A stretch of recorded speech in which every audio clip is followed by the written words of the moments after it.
everybody. Welcome back. Today, we are starting Bounties 3.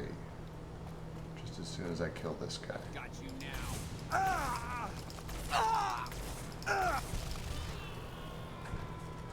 Yeah. Who else is shooting at me? Come on!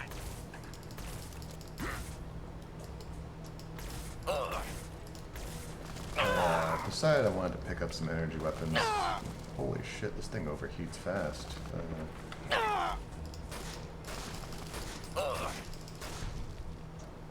Okay, maybe we won't use the energy weapon. Well, that one. Let's see. We'll use this one instead.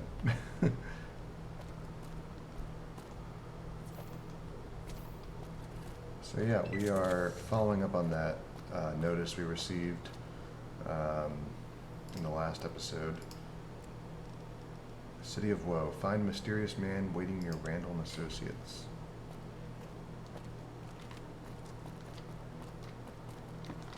Oh god. Who put mines out? Thought we got rid of all those.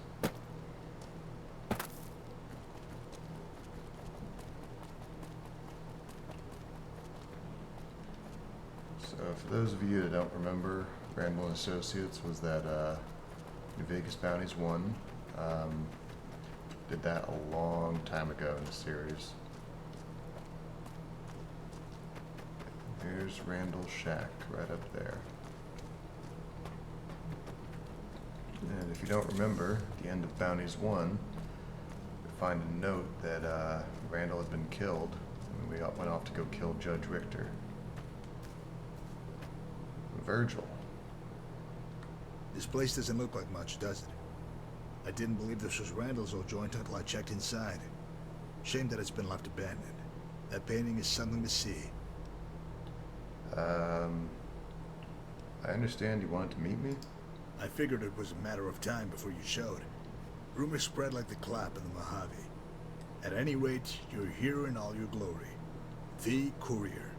Do you get tired of that title? It's not very imposing, you know? Maybe that's the beauty of it. Nobody expects to be downed by a messenger. Hey, here's your letter. Oh, and you're dead. Do you pronounce it Courier or Courier? Probably doesn't matter. Tomato, tomato. Potato. Do you mind telling me what you want? It's a matter of what I need, actually. My job is to relay a message from my supervisor, a fellow by the name of Marco. See, he's rather upset over his brother's death, and he wants to settle with you, in Utah. It's a very long trip. Luckily, I know the way.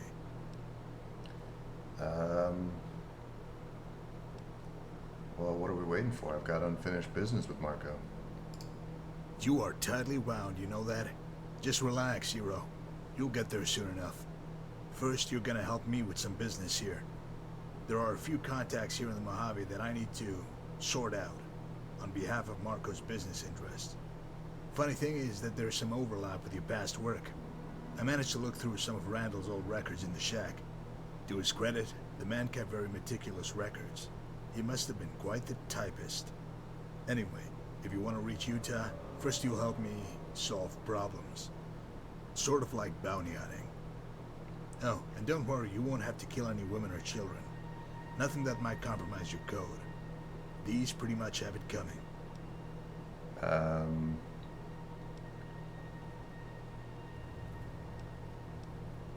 Why don't I just kill you and set off after Marco on my own?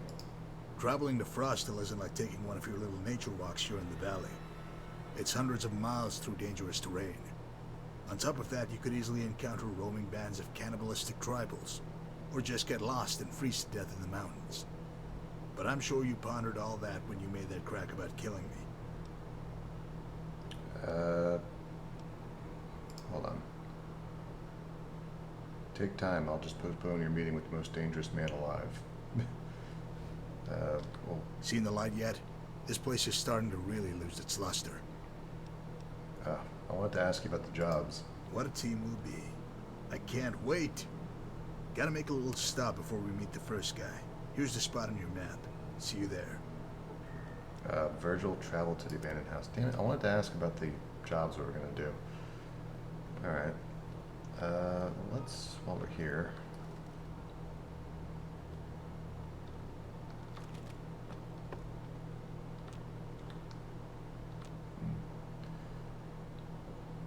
Randall's Lucky Bottle Cap.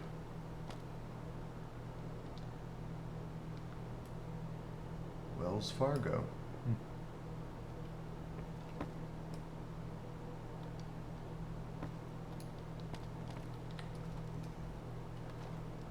Alright, where you got us going?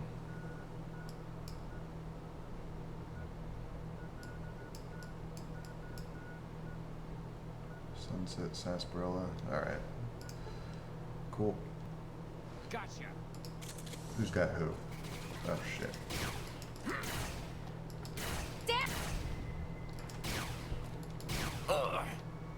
Yeah.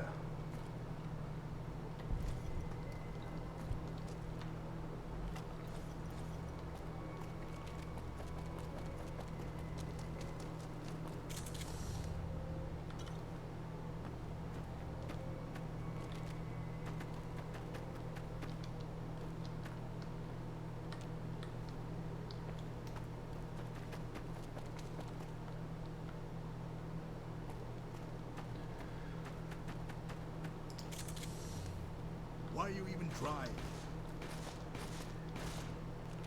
Was that a ghoul?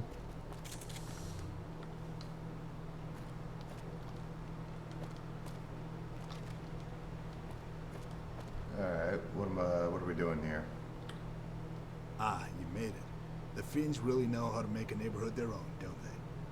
Speaking of Fiends, you remember Eileen, right? Slightly unbalanced gal who liked to sever men's genitalia? Yeah, hard to forget. Way back when you knocked her off, NCR started telling people that it was finally safe to start moving in around here, due to law and order. Well, as you probably know, the Fiends were a bit more resilient than they had expected. Oh, and it turns out Eileen wasn't even the worst one. Actually, she kept some of the more savage elements in line with the threat of emasculation. What a word, emasculation. Shout it to the heavens. After you disposed of Eileen, a nice gentleman named Troy took over her crew. He was no power player, but he certainly left his mark.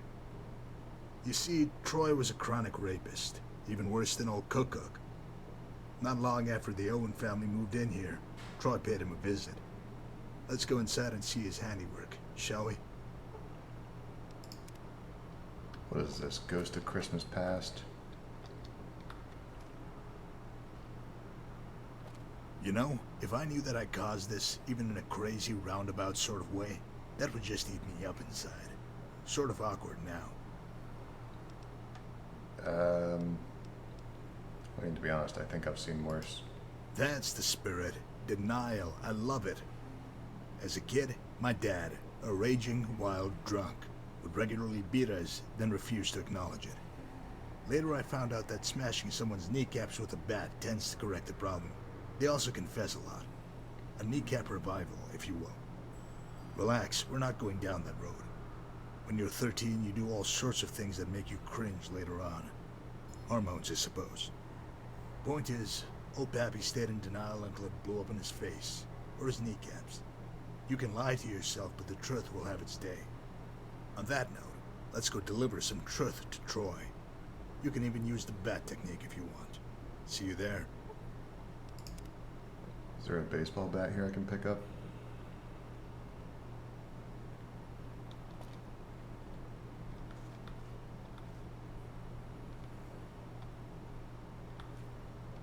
Alright, what do we got? It looks like the husband might have been held down in the chair to cut his genitalia off. Propped the kid and the wife up against sides. Each of the fiends took their turns. Yeah, seems pretty tame to what we've seen so far. Kind of just gotten desensitized to this.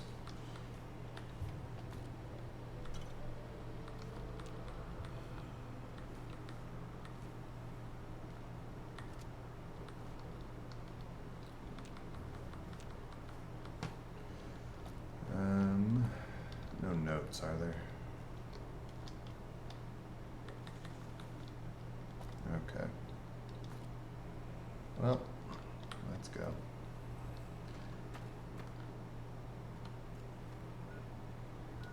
walking distance. Let's see.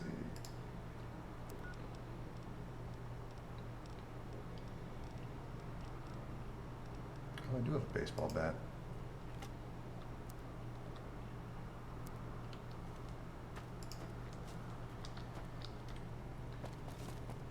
Let's go perform a kneecap revival.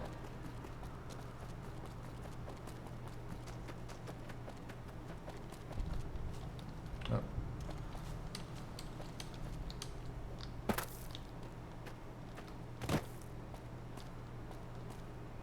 I just love a quick jaunt through the ruins of a dead city.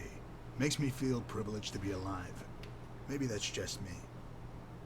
I suppose we should make our way to Troy now, seeing as to how you're a famous, cold-blooded, God-fearing bounty hunter. I'll follow your lead. One thing, though. Please don't cut off random fingers in the hopes of collecting a reward. After you.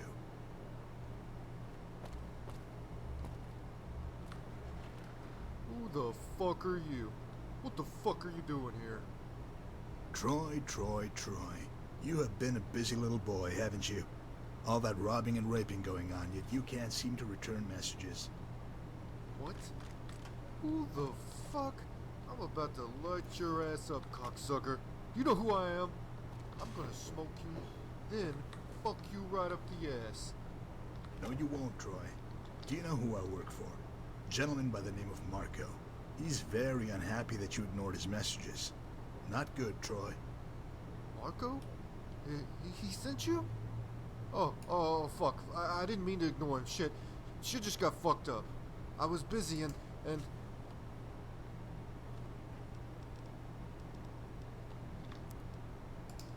Shh, Troy, calm yourself. No point in making a scene. Keep your dignity intact. You could have avoided this with timely correspondence. Oh, God. He sent you to kill me, didn't he? Please, don't. I'll give you money, girls, anything. Why does everyone just assume I would want a woman? I do prefer them, but you never know. It doesn't matter.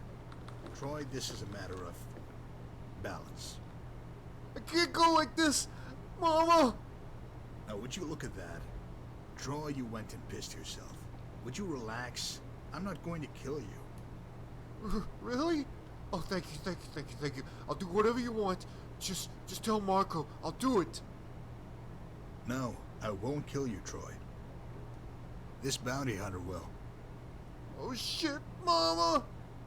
This is hopeless! Grand Slam. Welcome to Denny's.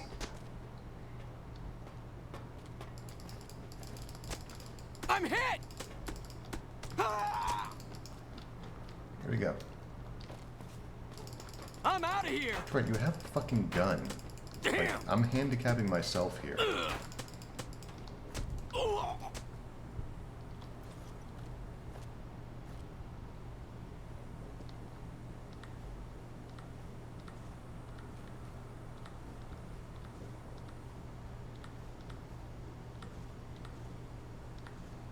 Alright, got everything. Bravo. When Marco told me to bring you, I told him, well, I thought that it was crazy. But you know what? He was right. You're a real killer. Next stop, Freeside. We get to take in the splendor of Vegas's grand cesspool. I'll see you there. Alright. Ooh, party hat.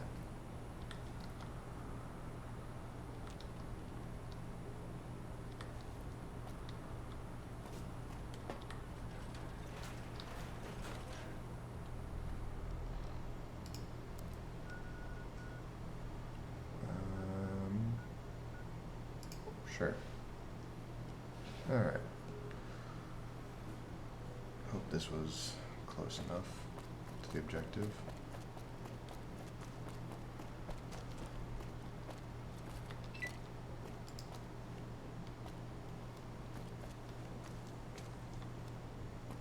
Hello. Urine, feces, vomit.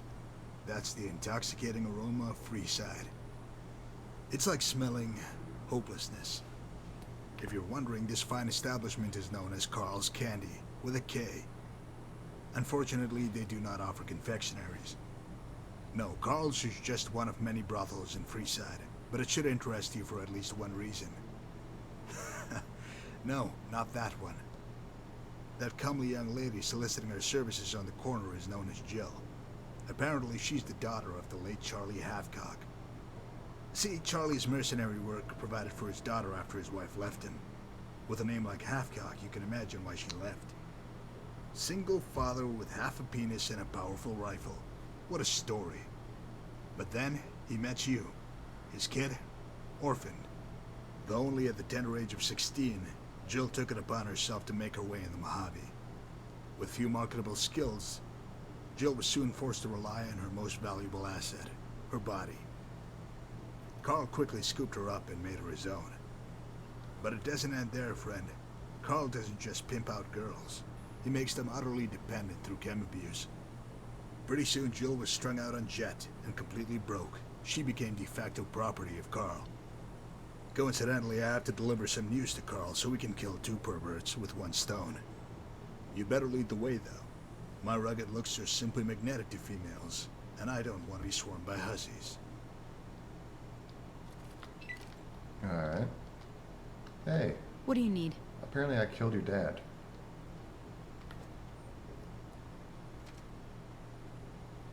Shut the fuck up, bitch! You want... Do you mind? I am trying to work here. If you're looking for some tail, check downstairs.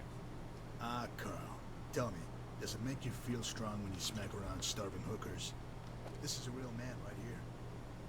Ooh, excuse me? You go walk into my place and lay down attitude? Motherfucker, I will crack your skull open and shit in it. One sec. Just the voices sound a bit low.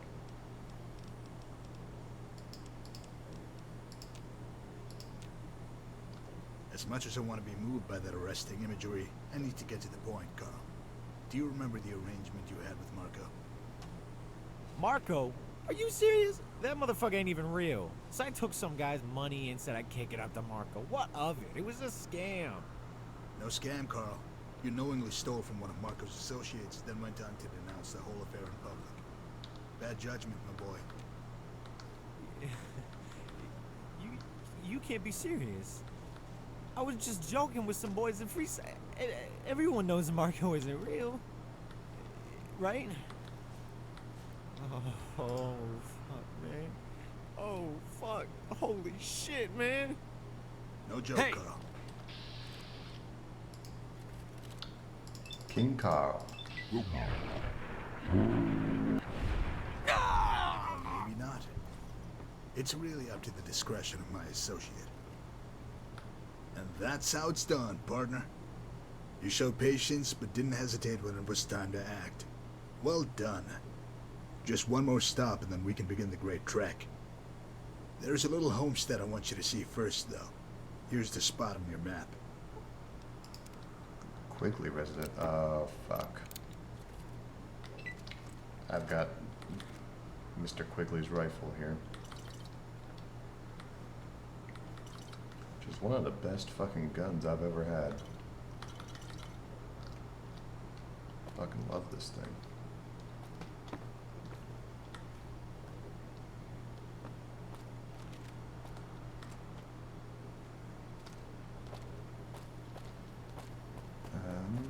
Alright. If it can be bought, it can be found at Mick and Ralph's.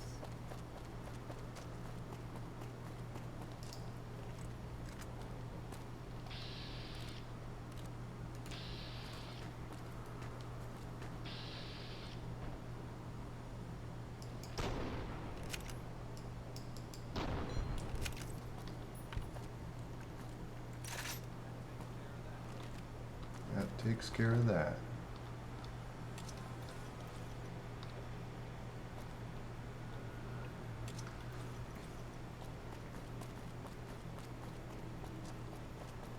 Who are you? Pleasure to see you again. Oh, that's right. What are you doing here? I've taken up work as a bodyguard for hire on behalf of the followers of the apocalypse. The followers don't need any more gunmen protecting the Mormon fort. but I convinced him that I could take care of tourists at least. I don't make quite as much as I would have if I was working for myself, but I greatly respect the followers. It's nice to have steady work that actually feels like it's doing some good, in addition to lining my pocket. Okay. Adios.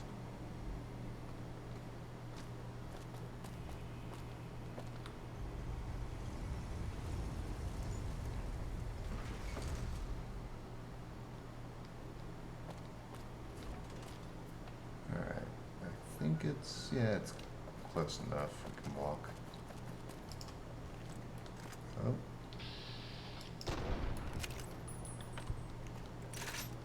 Lone Fiend.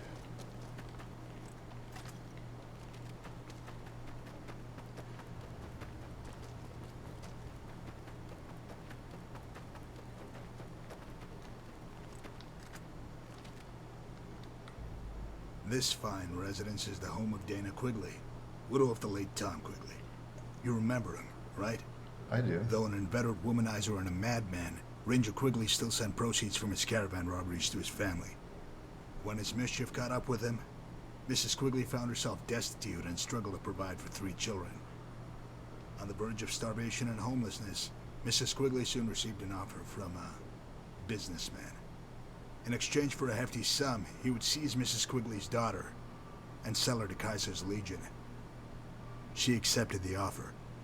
While the initial windfall tided them over for a spell, the Quigley residence has fallen on hard times once again. Crop failures and whatnot. Already maddened with regret over her daughter's fate, now Mrs. Quigley must decide how to proceed. Sell the farm? Prostitute herself? Sell a child? The dilemmas of the wasteland. Why don't we pay her a visit? You should have plenty to talk about. Okay, I actually remember this bounty. This was the first one we did, and we didn't even kill him. Some wild geckos or something ran up there and mauled him before we could even get a shot off. Alright?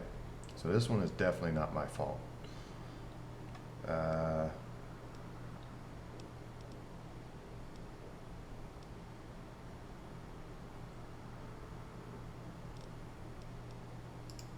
That's the spirit.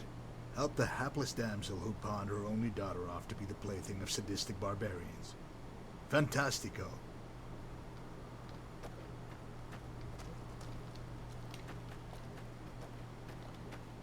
Donna.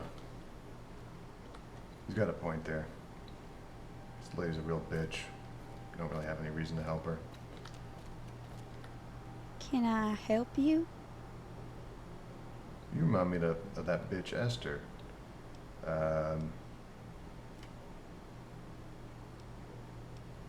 Wonder how your neighbors would feel about you selling your daughter into slavery. How did you know? I never told anyone, not ever. Please, please, please, you can't tell anyone. You must understand, we were starving. That depends. What can you give me in return for my silence? I have a handful of caps stowed away, but if that's not enough, well, I'll give you myself. You can do anything you want.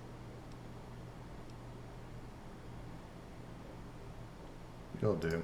Let's go in the bedroom, so my boys won't hear. No, they stay. Hello. Alright, I'm not doing that. We're not doing the evil playthrough this time.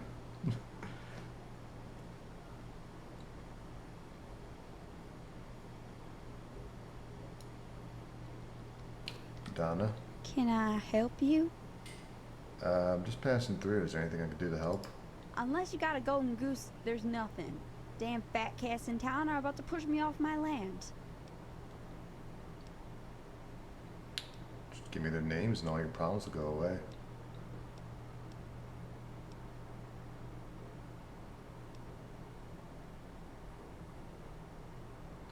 $2,000 caps get you on your feet? I don't know what to say. Wait, did the hostlers put you up to this? You don't look rich. How did you get that kind of cash? Is this a con?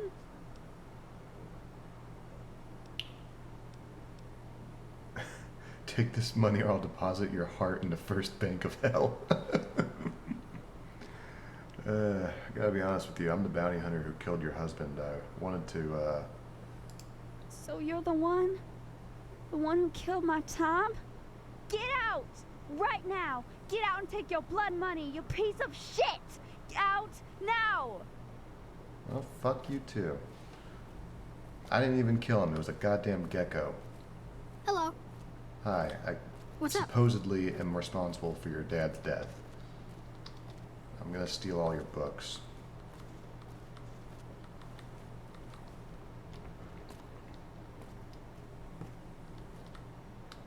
Donna? Just leave. Mm-hmm.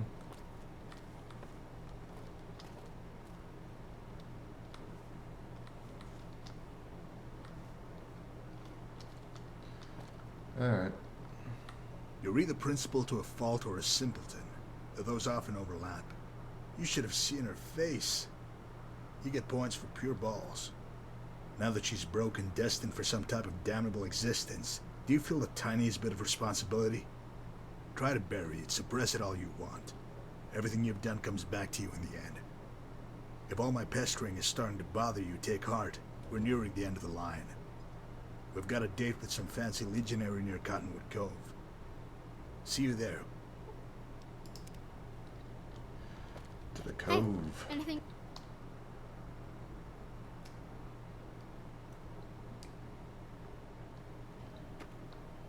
Is it really gonna guilt trip me over killing someone in the Legion? I mean... Let's see. There you are. I wonder if he'll point out the fact that I, used the radiation barrels to poison the whole place. You like that?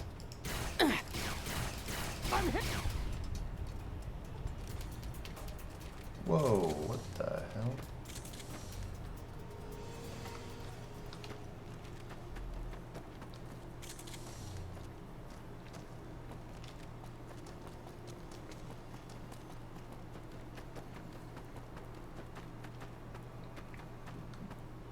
Am I going the right way?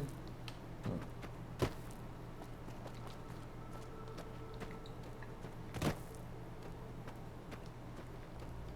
This nice little cavern is the temporary home of one Marcus Scribonius Libodrusus, an important man given his responsibility, slaves. Unbeknownst to his comrades, Drusus has been engaged with unsavory elements who happen to be in the employ of Marco. Lining your pockets is a capital offense in Kaiser's Legion, along with everything else. But corruption makes it more capital? Recently, Drusus has had second thoughts about his past exchanges.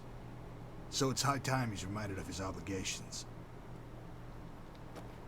Are we killing him or just threatening him?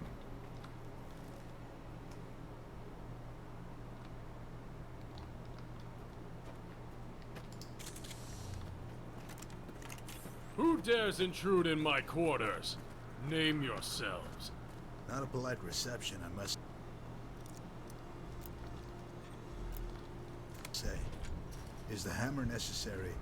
I think you're making my friend nervous. By Mars, if you don't identify yourself, I'll bludgeon you and that other renegade into a bloody pulp. Aha! That's not really I'm hit! a discussion. You like that? I answer to a certain Marco. Might have heard of him. Scum. That's harsh, Drusus. Harsh. You might not deign to speak with us now, but I seem to recall you happy to accept our captives a few months ago. Requiescat in pace, Drusus. He couldn't accept the change rendered by his choices. Now, where have I heard that before? If you're poised to lose some witty retort or just good old-fashioned vitriol, save it for just a touch longer. My business here is settled, so I must depart for Frosto. If you wish to join me, go to the Northern Passage and we'll make final preparations. Oh, and please leave any accompanying rabble here in the Mojave.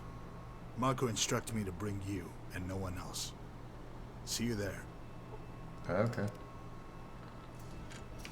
I killed him early because there's supposed to be a thing where if you kill the guys before he finishes talking, he complains to you for not letting him do his speeches.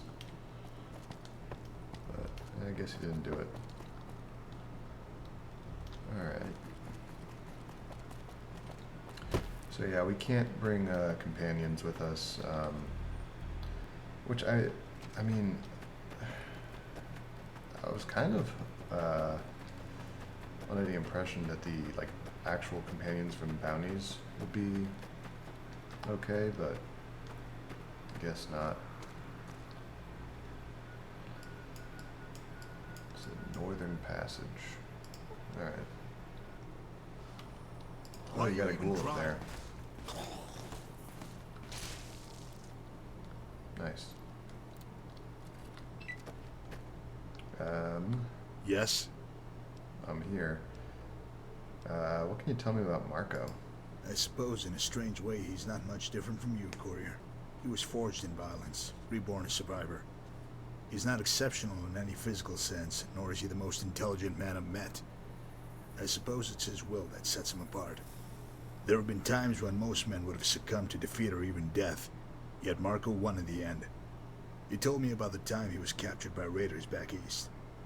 They ate Marco's comrades and forced him into servitude. He went along with it, ingratiating himself with the leader and even proving himself as a capable cook. The raiders grew to trust him. He was eventually offered the chance to join their ranks, on the condition that he prove his ability to kill without hesitation. While he had certainly killed before, this was different. He was ordered to slaughter the family of a random farmer, a fellow by the name of Randall. Given your history with Randall, I have no doubt he's told you what transpired. Marco killed them all in front of Randall in gruesome fashion. The slavers' leader was so impressed that he made Marco his right-hand man. Marco soon exceeded all expectations as a raider. It seemed as if Marco had assimilated into this new lifestyle with no regrets or grudges, for a time. Then, they ran into a rival group of raiders. Go on. On the eve of their battle, Marco sedated the leader and carried him to the rival encampment. With a rapt, surprised audience in full view, Marco blinded, castrated, and paralyzed his leader, then announced his intentions. He declared himself leader of the rival tribe and would face anyone who thought himself more worthy. None challenged him. With his intimate familiarity with his original clan's tactics, Marco led his men to an easy victory. The fate of the captured raiders was grim. Most were blinded, emasculated, and crippled, much like the leader. Additionally, they were disemboweled. For days, Marco allowed his dogs to feed on the entrails of the dying men, taking care to ensure their survival long enough to extend the agony. They all died eventually, except the leader. He had a much worse fate. They say Marco carted him about for years, caged like an animal. He was a living reminder that crossing Marco could bring a fate far worse than death. No one ever questioned him.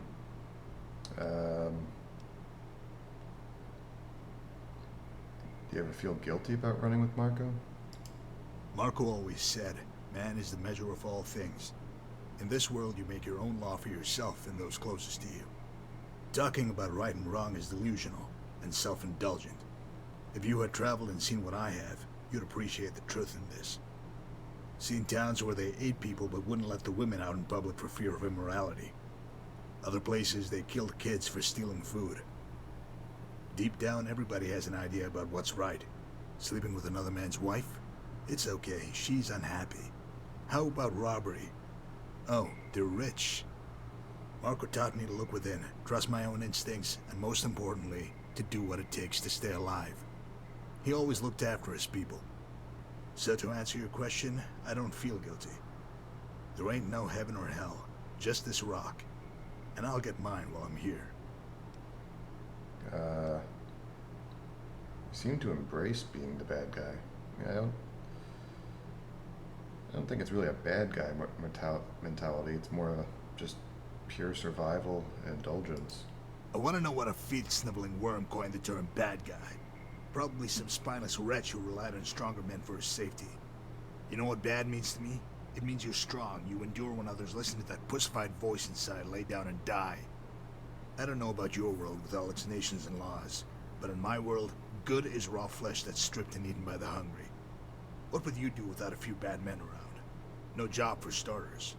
You're only as good as the man across from you. It's what builds you. You've smoked a few lowlifes and now you're supposed to be special? You're just another meatbag with an expiration date. The hubris of it. to call me bad. There will come a time when you'll wish you had more bad in you, because good lets you down in the end. Is this all about Sergio? I have a hard time believing that Marco was close to his brother. Why wouldn't it be about Sergio? Even bad men love their brothers. You might say their mutual interests made them closer. You're not completely off base, though. Before Sergio was killed, Marco had already heard some of the stories coming out of the Mojave. People talked about some courier who was all but unstoppable. A veritable force of nature by all accounts. That didn't sit well with Marco. I guess on some level he wants to prove that you're no better than the rest of us mere mortals. Or at least not better than him. You've been riding high since you ducked the Reaper. Maybe too high. If you aren't careful, you'll get a nasty lesson in mortality soon enough. Okay. Alright. We're running a little bit late on this episode, so we'll cut here and resume questioning on the next episode. Hope you all enjoyed. Probably going to be a bit more dialogue in the next episode, but after that, we'll be on our way. Y'all have a great day.